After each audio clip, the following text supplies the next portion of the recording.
Introducing the epic new Swift. Time to go swifting.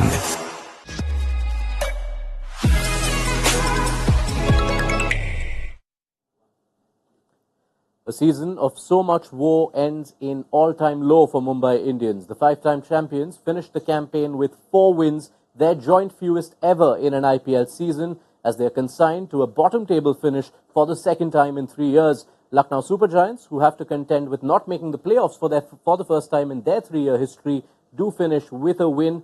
They are victorious by 18 runs at Wankhede in match number 67. We look back on that on Maruti Suzuki Arena, presents ESPN Cricket for Timeout, powered by JBL, with Mitch McClenaghan, Varun and Dustin Silgardo. A late finish, given all that rainfall, and a finish quite in keeping with the kind of season Mumbai Indians had.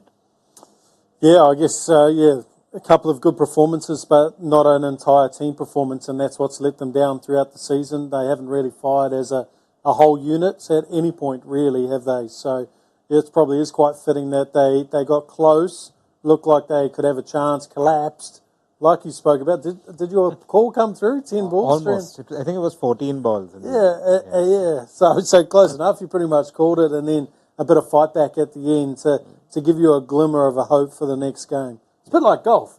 You know, you play your last hole, it's your best hole, and you get the fans and yourself coming back. So, yeah, that's what it felt like again tonight. Yeah, the start was great, thanks to Rohit Sharma. The finish was quite spectacular, actually, by Dhir.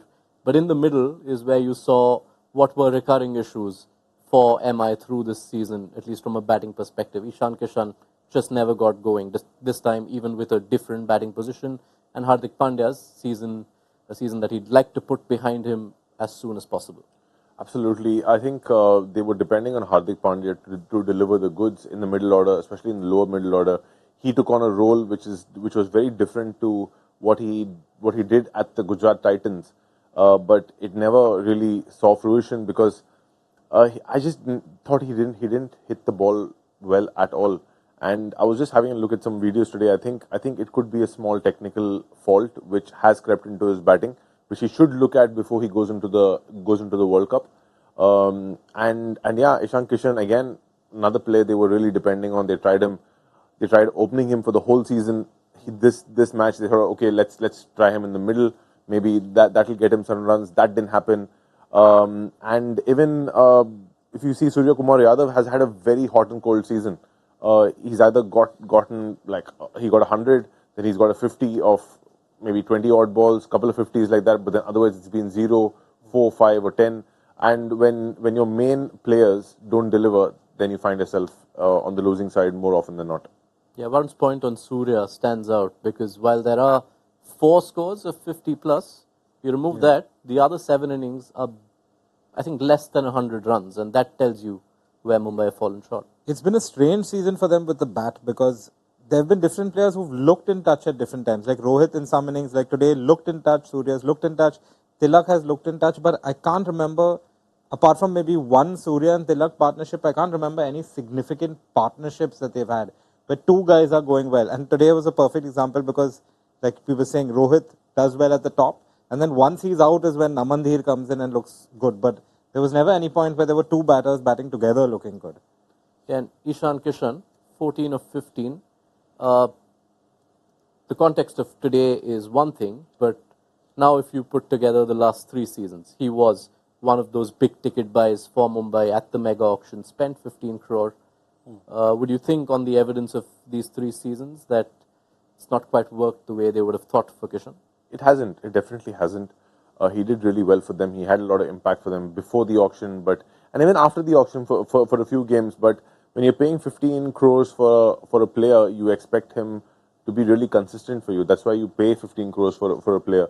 But that hasn't happened, and he's definitely going back to the drawing board.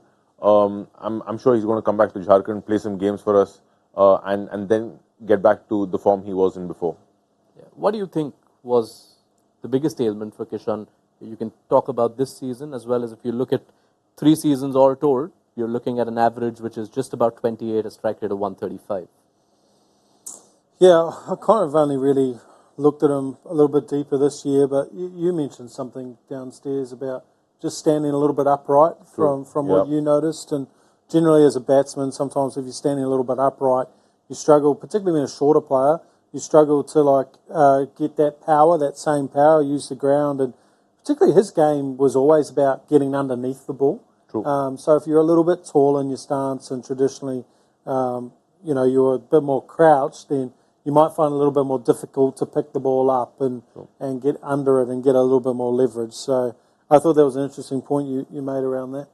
So with Kishan, since I've been watching him since a kid, he's always been really low. So what that enables him to do is that anything wide was always in reach, though he's quite little, always in reach. He's a very horizontal bat player, and the other advantage of being really low is anything on his hips he used to pick up really well. If you see this year, he's neither picked up and he's also missed a lot of balls outside the off stump. So it's definitely one of those seasons where he has to go back to the drawing board, has to play some domestic cricket, and then come back stronger, because he's a very, very talented batsman, and seeing him in form like this is not very pleasant. Is it like do you think it could be an injury issue or something? Is it a core strength issue with him not being able to stay low? No, he's just not setting up low. Okay. One is that you have a back issue and you're like being a bit stiff, but he's just not setting up low. He's just become very upright in his stance. Okay. Lots of questions coming in on our stream focused largely around retentions. Who could Mumbai retain? Who could Lucknow retain? We will come to that in just a bit on the show. But speaking of positives for Mumbai Indians, it's a season where you have to dig to find them. But Dhir, he started the season on a bright note and he's ended it on an even brighter note. Yeah, start of the season, they obviously saw at training that he was the informed batsman. Wadhira missed out at the start and he'd had a good season the season before. So there was obviously something they saw, and he started the first shot he hit, or one of the first scoring shots, he hit it over mid-off and looked the goods at the start. And saw him during the winter, and I knew he could bowl some good off-spin as well, and it was a nice little package. But what I'm really excited about is that what he showed today and the previous game is that he's not a one-trick pony in terms of where he can bat in the order.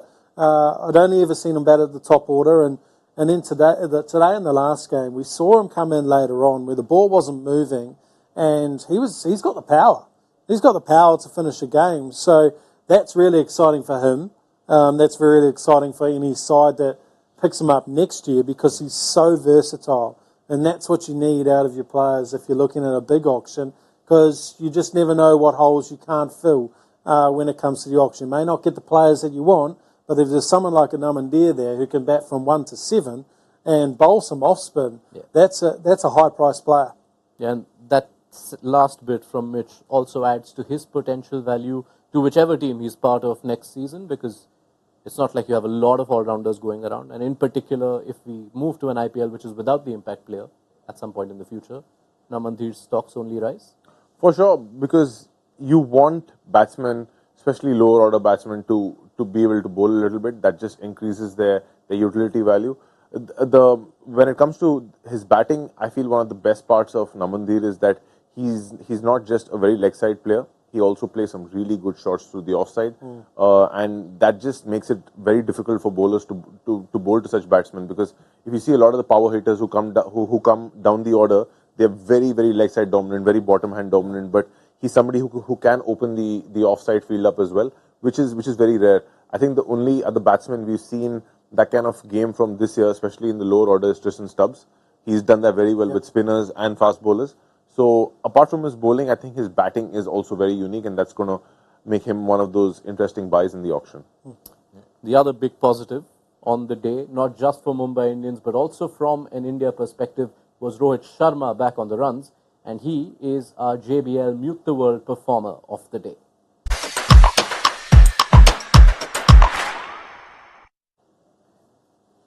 Alright, I'm going to pick up my JBL noise cancellation headphones and put them around my neck as we discuss what is, first, just a very important knock from the context of the Indian captain heading into a T20 World Cup, given the kind of run he'd had in the last 5 or 6 games. Yeah, 68 off 38, going at a good clip. I thought he did a really good job today. And from an Indian perspective, going into the World Cup, that's what everyone's wanted to see, right? This game and the last game, they want to see if he could get back into some form. And probably just put a few minds at ease that he is the right person to be leading India going into the World Cup. I know there's a lot riding on this World Cup. India hasn't won one for some time. We won't start on New Zealand. But it's such an important World Cup. It's going to be the end of the reign of Rahul and Rohit and potentially a few others. So it's quite significant, and it'd be great for someone like Rohit to go out on a really high note if that is going to be the end of it. So I think it's good signs tonight. He started striking the ball beautifully. The shot down the ground off Matt Henry was probably my favourite. And that's when you know he's hitting the ball well. When he's looking straight and not going across the ball. So it was nice to see. One of the problem areas we'd observed, or a potential contentious area we'd observed, was a lot of dismissals to left-arm seamers in this run in the last few games. But there was an amount of confidence in the manner in which he took down Mohsin Khan, which bodes well. I'll tell you what, I really think it was poor bowling by Mohsin Khan today, because if you see the first two balls he bowled, one was wide outside the off stump, and one was a wide full toss. So if you're a left arm seamer coming and bowling to Rohit, your first ploy should be to attack the stumps. If that moves away, or if that comes back in, you're in play. But I think Mohsin Khan was very defensive from ball one, which was not needed at that point, because he was struggling against left arm seam, and he should have bowled attacking lines, bowled attacking lengths. But after that ball, if you see this first over, he went for 2 fours and then went for 4 dots. So if he had actually gone for 4 dots in the beginning, that could have forced a wicket. But I think the left arm seamers got Rohit set today. If they had bowled good lines and lengths, we might have seen him struggle again against left arm seam. What stood out the most for you from this Rohit knock? I mean, there was a innings he played recently against KKR where he just looked so out of touch, and even against spin, he just seemed like to be not picking Varun Chakravarti. He seemed to be not able to play the pace of the ball today. I can't really remember too many shots where he mistimed or he, was early into the shot. So, yeah, he just looked in much better touch. Yeah. Good to see you brought out the old faithful as well. Yeah. When you're struggling for form, you go back to one of your favourite bats, and definitely brought out a bat which had some time in the middle. So it did the trick, didn't it? Absolutely. Yeah, and there is a larger conversation, of course, for Rohit Sharma. It could be, he is the JBL Mute the World Performer of the Day for just what he did on the day, but what could potentially be the last time we saw him in Mumbai Indians colours. First, I'll start with you, Dustin. Will it be the last time we see him in Mumbai Indians colours? Well, I have no idea. I don't have any say in the matter, but I think it could be. It could be. He wasn't made captain this year. I'm not sure how happy he was about that. Would he want to come back without being captain? Would that depend on who the captain is? It'll be a conversation he needs to have, I guess, with the team. And now, if we were to look back, let's assume that it is the last, Mitch, all the time you spent with him, part of title-winning sides. What is the enduring legacy or memory from Rohit Sharma at Mumbai Indians? I think his ability, obviously, to win trophies, but the reason he won trophies was because he was so approachable. He built a really good culture within the team. He made you feel a part of something bigger than just yourself, and I think that's what good leaders do.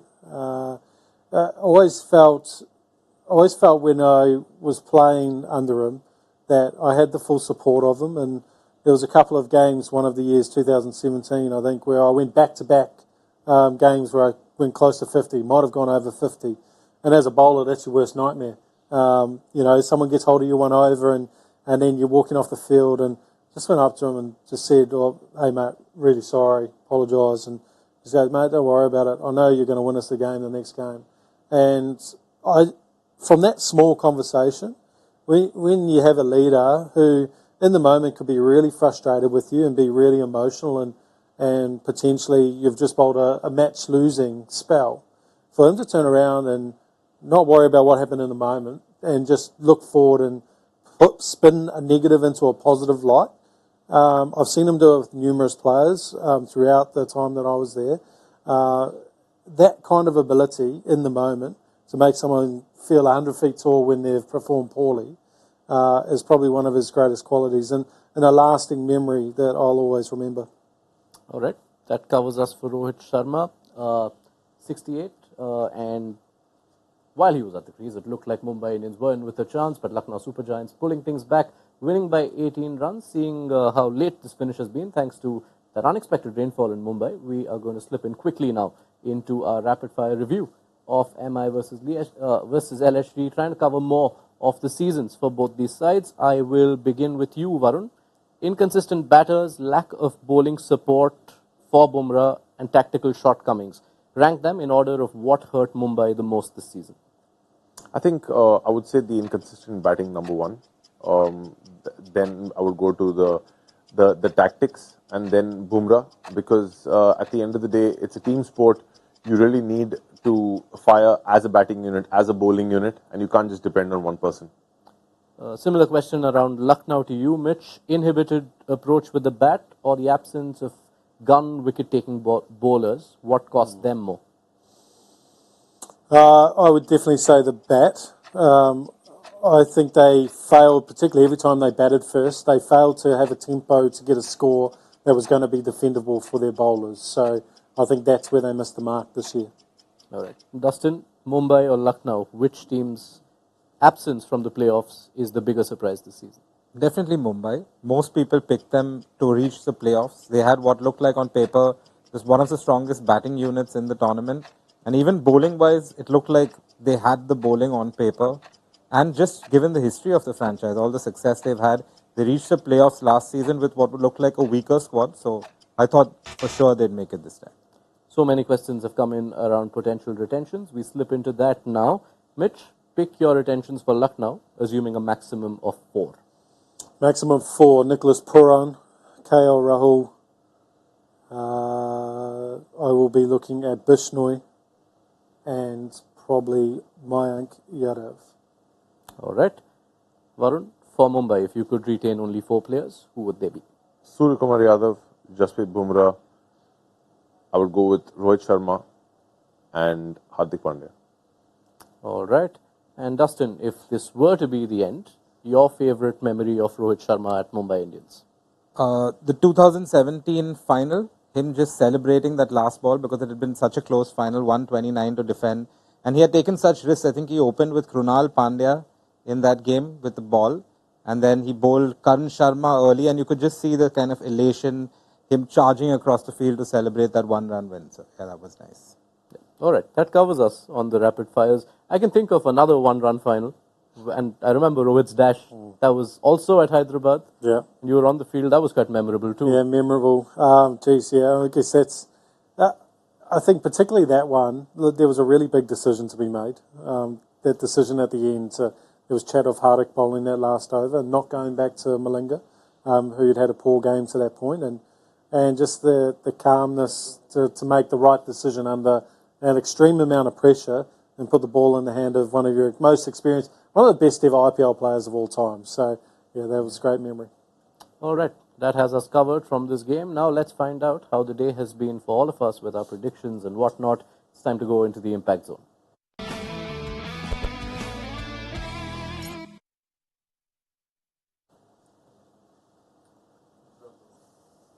Oh, well. What do they say about broken clocks? 190, not bad. Well done. Well done. Oh, the 2 veterans got it done for you. Yeah, the old guards, who were the only ones standing tall for MI on this last game of the season, have done me a favour.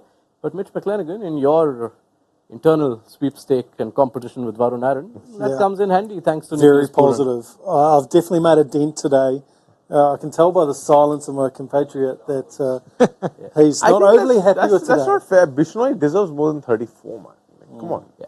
I think what we also get, aside from the very vital points which are on the cards, Is you a prediction. see, Dustin, how much of an impact knocks make, because you've seen 2 half-centuries which were contrasting from KL Rahul and Nicholas Puran, and I think you see the difference of that impact in their scores. Yes.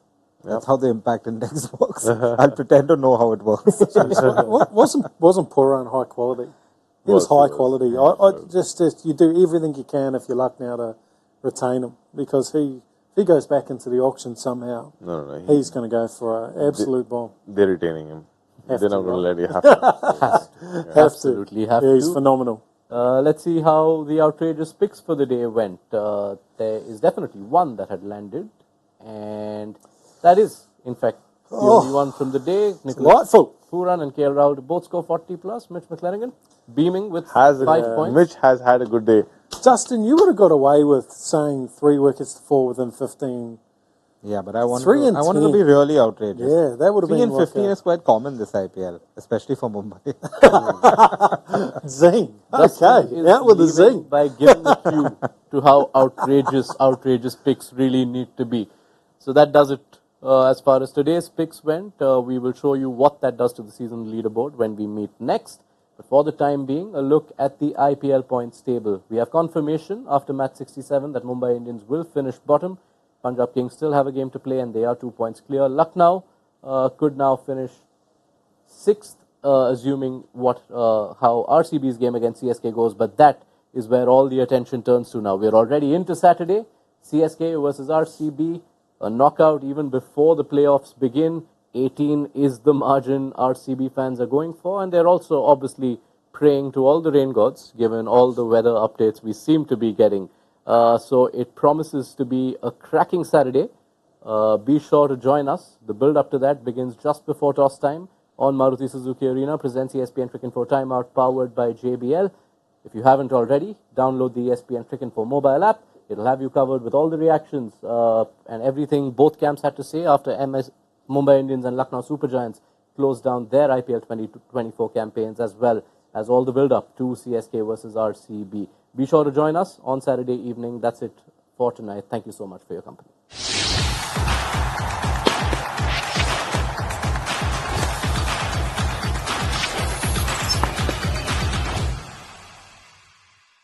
Introducing the epic new Swift. Time to go swifting.